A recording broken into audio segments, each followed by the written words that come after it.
यो वाणी च्यानल हो। समाचार अनिता निरौलाबाट सुन्नुहोस्। गान्तोक नगर निगमको आरिथाङ 2 वार्डका उपचुनावको घोषणा गरिएको छ। उपचुनावका निम्ति मतदान 17 सितम्बरमा र मतगणना 19 सितम्बरमा हुनेछ। उम्मेद्वारहरूले 23 अगस्तसम्ममा आफ्नो नामाङ्कन पत्र बुझाइसक्नुपर्छ र मनोनयन पत्रको जाँचबुझ भोलिपल्ट 24 तारिक हुनेछ। चुनाव लड्न नचाहने प्रत्याशीहरूले आफ्नो नाउँ 26 अगस्तसम्ममा फिर्ता लिन सक्छन्। गान्तोक नगर निगमको आरिथाङ 2 अनारक्षित वार्ड हो। यसै वर्ष 31 मार्चको दिन भएको नगरपालिका चुनावमा यस वार्डबाट राजु तामाङ विजयी भएका थिए, तर मई 2 तारिकको दिन नवनिर्वाचित पार्षद राजु तामाङको निधन भएको हुँदा यो सिट अहिलेसम्म रिक्त रहेको छ। राजनैतिक पार्टीका प्रत्याशीहरू चुनाव लड्न पाउने छैनन्। सर्वोच्च न्यायालयको 5 सदस्यीय कोलिजियमले सर्वोच्च न्यायालयमा नियुक्तिका निम्ति 9 जना न्यायाधीशको नाउँ केन्द्र सरकार कहाँ सिफारिस गरेको छ। उनीहरूमा 1 जना सिक्किम उच्च न्यायालयका मुख्य न्यायाधीश न्यायमूर्ति जितेन्द्र कुमार महेश्वरी पनि छन्। 9 जनामा 3 जना महिला न्यायाधीश छन्। सूत्रबाट थाहा लागे अनुसार केन्द्रीय कानून मन्त्रालय कहाँ सिफारिस पठाइएको छ र मन्त्रालयले त्यसलाई तुरन्तै स्वीकार नगरेर पुनर्विचारका निम्ति कोलिजियम कहाँ पठाउन पनि सक्छ। अनि यदि कोलिजियमले फेरि पठाएको खण्डमा मन्त्रालयले सबै नाउँलाई स्वीकार गर्नुपर्छ। सर्वोच्च न्यायालयमा न्यायाधीशका निम्ति कोलिजियमले सिक्किम उच्च न्यायालयका न्यायाधीशको नाउँ सिफारिस गरेको यो पहिलो पटक हो। हालै सम्पन्न टोकियो ओलम्पिक्स 2020 मा भारतले 1 स्वर्णसितै 7 वटा पदक हासिल गर्यो। भारतले ओलम्पिक्स खेलामा पहिलो पटक 1900 सालमा सहभागिता जनाएको हो। तबदेखि अहिलेसम्म भएका 25 वटा ओलम्पिक्स खेलामा भारतले सर्वाधिक पदक जितेको यसपटक टोकियो ओलम्पिक्समा हो। 1980 सालदेखि अहिलेसम्म भारतले एउटा मात्र स्वर्ण पदक जितेको थियो। त्यो पदक 2008 सालमा निशानाबाज अभिनव बिन्द्राले जितेका थिए। उनीपछि यो वर्ष ज्याभलिन थ्रोमा नीरज चोपडाले स्वर्ण पदक जिते। देशमा र सिक्किममा खेलकुदको स्थितिबारे आज हामी 2 जना व्यक्तित्वसित चर्चा गर्नेछौँ। सामाजिक समीक्षक जीवन राई र अन्तर्राष्ट्रिय फुटबल खेलाडी निर्मल छेत्री। सुनौ उनीहरूसित भएको यो वार्तालाप। जीवनज्यू, भारतले आफ्नो ओलम्पिक्स इतिहासमा यसपटक टोकियो ओलम्पिक्समा सर्वाधिक पदक जित्यो। 124 खेलाडी भएको भारतीय टिमले 1 स्वर्णसित जम्मा 7 वटा पदक जित्न सक्यो। तपाईको के प्रतिक्रिया छ?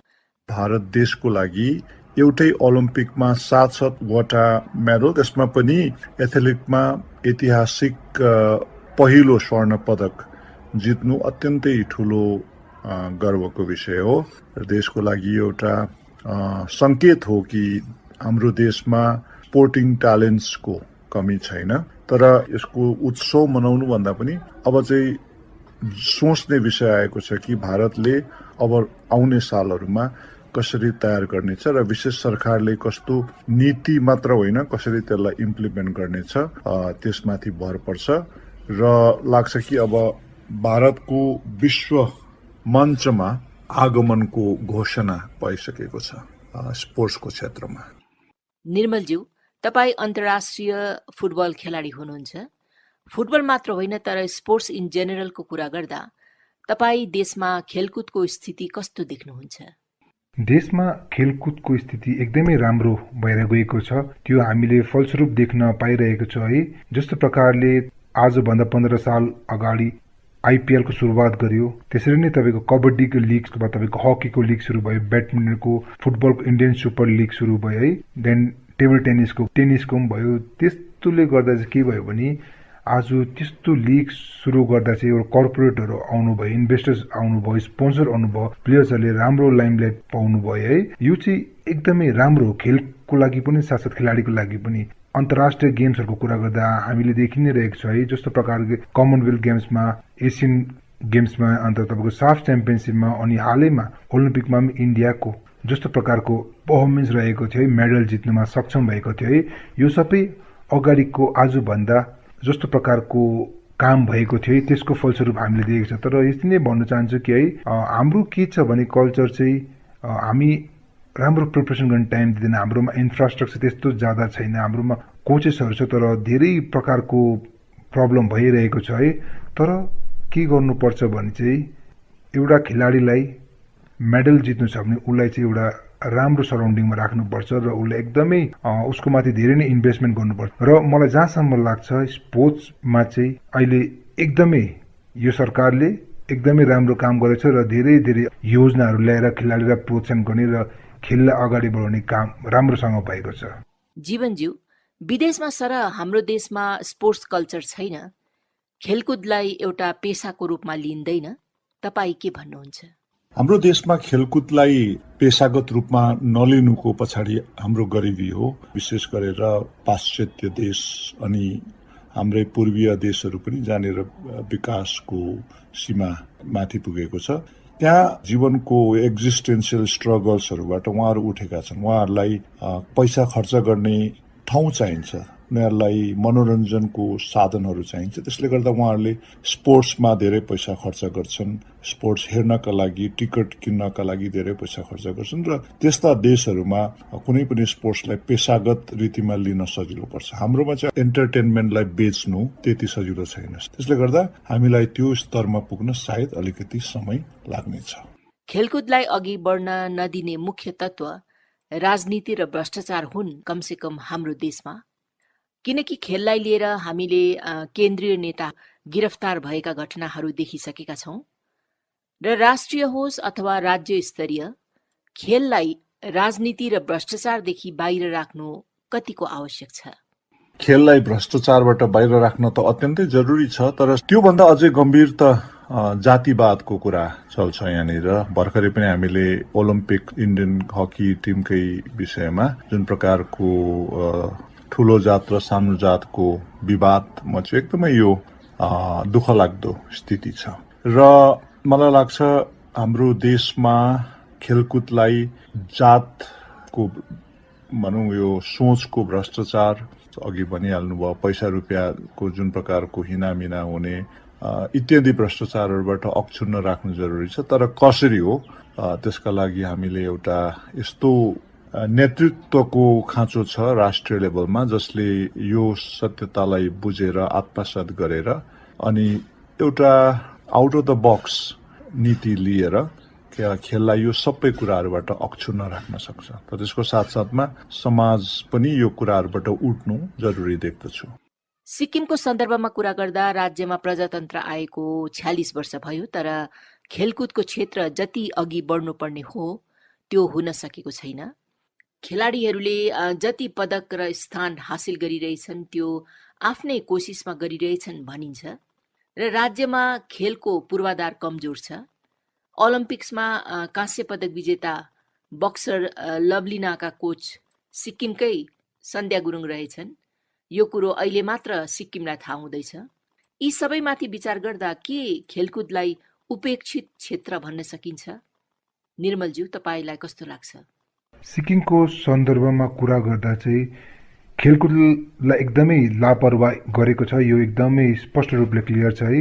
किनभने खालि एकाडेमी मात्रै बनाएर भएन, तालिम मात्रै दिएर भएन, एउटा राम्रो एक्सपोजर दिनु एकदमै जरुरी छ र सक्षम कोचहरू राखेर र निकालेर उहाँहरूलाई एकदमै फ्री ह्यान्ड काम गर्नु दिनु र उहाँहरूलाई एउटा राम्रो इन्फ्रास्ट्रक्चर दिएर उहाँहरूको जरुरी लाग्ने सामानहरू ल्याएर दिनु चाहिँ एकदमै जरुरी छ। हामीलाई पनि थाहा भएको है, आज इन्डिभिजुअलमा हेर्दाखेरि आज हाम्रोमा धेरै ट्यालेन्ट र हाम्रोमा धेरै पोटेन्सियल छ, तर प्रब्लम के छ भने हामीले राम्रो एक्सपोजर पाउनु सकेको छैन, हामीले राम्रो तालिम पाउनु सकेको छैन। मलाई जहाँसम्म लाग्छ कि हामीले कोचेसहरूलाई पनि अपडेट गराउनुपर्छ र कोचेसहरूलाई पनि हामीले बाहिर पठाएर उहाँहरूलाई पनि निरन्तर रूपले अपर्च्युनिटी दिनुपर्छ र अलिकति प्रोफाइलिक कोचेसहरू ल्याएर तालिम दिन सकेन भने चाहिँ त्यो जति पनि हामीले एकाडेमीहरू सेटअप गरेको चाहिँ केही फाइदा हुँदैन। जहाँसम्म मलाई लाग्छ सिक्किम एउटा सानो राज्य हो र यहाँ धेरै काम गर्न सकिन्छ, तर त्यस्तो प्रकारको खेलकुद डिपार्टमेन्टमा होस् चाहे कुनै पनि एडमिनिस्ट्रेसन होस् है, उहाँहरूले चाहिँ त्यस्तो प्रकारको कुनै पनि एउटा ब्लुप्रिन्ट बनाएर चाहिँ राम्रोसँग एउटा प्रोजेक्ट बनाउनु सकेको छैन। हामीले देखिरहेको छौँ आज कुनै पनि स्पोर्ट्समा कुरा गरौँ है, सिक्किममा त्यस्तो प्रकारको ठुलो खेल भएको छैन एक्सेप्ट गभर्नेन्स गोल्ड कप हुन्छ त्यो पनि राम्रोसँग राम्रो टिमहरू ल्याएर गर्नु सकिन र अरू इन्डिभिजुअल स्पोर्ट्सको त हामी कुरा नै गरौँ हाम्रोमा धेरै एसोसिएसन छ तर हाम्रोमा कम्पिटिसन छैन यसैले नि यो चाहिँ एकदमै चर्चा परिचर्चा गर्नुको समय हो र स्पेसली डिपार्टमेन्ट होस् चाहे एसोसिएसन होस् चाहे प्लेयर्स एसोसिएसन होस् चाहे कोचेस होस् चाहे प्लेयर्स होस् सबै बसेर यसको मन्थन गर्नु एकदमै जरुरी छ। खेलको विकास माथिल्लो तहमा नभएर नानीहरूमा सानैदेखि नै गराउन आवश्यक हुँदछ। चीन र अमेरिका जस्ता देशहरूले नानीलाई 5 वर्षको उमेरदेखि नै खेलकुदप्रति प्रोत्साहन दिने गर्छन्। जीवनज्यू, तपाईँ एकजना अनुभवी शिक्षक पनि हुनुहुन्छ र सिक्किममा स्कुली स्तरमा खेलकुदमाथि कतिको ध्यान दिने गरिन्छ? खेल मैदान नभएका स्कुलहरू पनि छन् भनिन्छ नि। र नानीहरूलाई एकदमै सानैदेखि जब उनीहरूको ट्यालेन्टलाई देखिन्छ र त्यसलाई होन गरिन्छ भने त्यो विश्वस्तरीय प्रतिभा परिणत भएर जानेछ। नत्र भने त्यतिकै हाम्रो खेलाडीहरू गाउँघरमै खेल्नु नपाएर त्यतिकै त्यो प्रतिभाको दिशा नपाएर त्यतिकै ओइलेर जान्छ। र यस सिक्किममा कैयौँ यस्ता स्कुलहरू छन् जहाँनिर खेल्ने मैदान छैन, नानीहरूलाई आफ्नो प्रतिभा होन गर्ने एन्भाइरोमेन्ट छैन। यहाँनिर एउटा भाइचुङको खोजी हुन्थ्यो पहिला, सर्च फर मोर भाइचुङ भन्ने, त्यसबाट धेरै ट्यालेन्टहरू निक्लेको थियो तर त्यो पनि अलिक ढिलै थालिएको थियो। जस्तै 16-17 वर्षको नानीहरूलाई सायद छानिन्थ्यो, त्योभन्दा अझै सानो 7-8 वर्षदेखि छान्ने। अनि भाइचुङ मात्रै किन, तरुणदीप अनि अन्य पनि थुप्रै विधाका खेलाडीहरू छान्ने एउटा सलिड सिस्टम चाहिँ तयार गर्नु जरुरी छ। र सबै ग्राम लेभलदेखि नै प्री प्राइमेरी लेभलदेखि नै खेलकुदको प्रशस्त सुविधाहरू उपलब्ध गराइनु जरुरी देखिन्छ। वर्तमान सिक्किम सरकारले खेलकुदलाई प्राथमिकता दिएको देखिँदैछ। खेलो इन्डिया र सेन्टर अफ एक्सिलेन्स जस्ता योजनाहरू पनि सुरु गरिएको छ र यी सबैलाई ध्यानमा राख्दा सिक्किममा खेलको भविष्य तपाईँ कस्तो देख्नुहुन्छ? सिक्किममा खेलको भविष्य अहिले पनि त्यति उज्जवल देख्न सकिरहेको छैन। फ्रेङ्कली भन्नुपर्दाखेरि सिक्किमको ग्राम लेभलदेखि नै खेल्ने सुविधाहरू, खेल मैदानहरू उपलब्ध गराइनुपर्छ।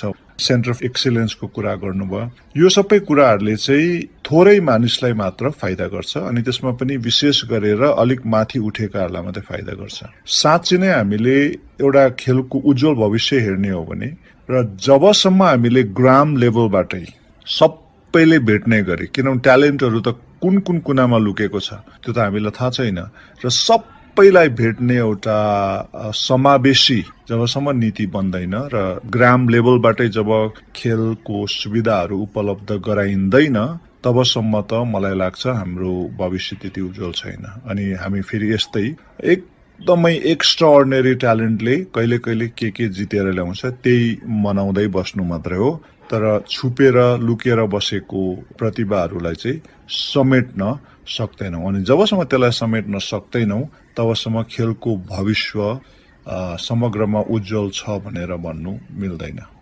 निर्मलज्यू, तपाईँ के भन्नुहुन्छ यसमा? खेलाडीहरूको पक्षबाट तपाईँ के भन्नुहुन्छ? हजुर, वर्तमान सरकारले स्पोर्ट्सलाई धेरै नै जोड दिइरहेको छ है। जस्तो प्रकारले तपाईँले भन्नुभयो सिक्किममा सेन्टर अफ एक्सिलेन्स आउँदैछ र खेलो इन्डियाको प्रोजेक्ट आइरहेको छ है। डेफिनेटली यसले हेल्प गर्छ, तर आज त्यो एकाडेमी र त्यो सेन्टर अफ एक्सिलेन्स यहीँसम्म सीमित हुनु भएन। हाम्रो नानीहरूले चाहिँ राम्रो प्रशिक्षण पाएर चाहिँ उनीहरू बाहिर गएर राम्रो कम्पिटिसन गरेर राम्रो टुर्नामेन्ट खेलेर चाहिँ राज्यलाई अगाडि बढाउन सक्नुपर्छ। किनभने हाम्रोमा आज धेरै एकाडेमीहरू छ है, त्यो एकाडेमीहरू त्यहीँसम्म मात्रै सीमित छ। उनीहरू खालि लोकल टुर्नामेन्ट खेल्छ, लोकल टुर्नामेन्ट चाहिँ त्यहीँसम्म मात्रै सीमित छ। हाम्रो नानीहरूलाई बाहिरको मान्छेहरूले चिन्नु सकेको छैन। बाहिरको मान्छेहरूलाई जब उनीहरूले सिबी माग्छ हाम्रो नानीहरूकोमा प्रोफाइल हुँदैन, त्यसले गर्दा चाहिँ बाहिरको कम्पिटिसन खेल्नु एकदमै जरुरी छ। आशा गर्छु कि स्पोर्ट्समा चाहिँ यस्तो प्रकारको प्रोजेक्टमा चाहिँ हाम्रो सरकारले चाहिँ राम्रो जो चाहिँ फर्मर प्लेयर्सहरू हुनुहुन्छ, फर्मर ग्रेड्सहरू हुनुहुन्छ, उहाँहरूलाई चाहिँ एउटा एडभाइजरको रूपमा चाहिँ उहाँहरूलाई हालेर चाहिँ एउटा डाइरेक्टरको रूपमा हालेर चाहिँ यसलाई चाहिँ सञ्चालन गर्नु सक्यौँ चाहिँ यस्तो प्रकारको प्रोजेक्टहरू चाहिँ अझै सफल भएर जान्छ।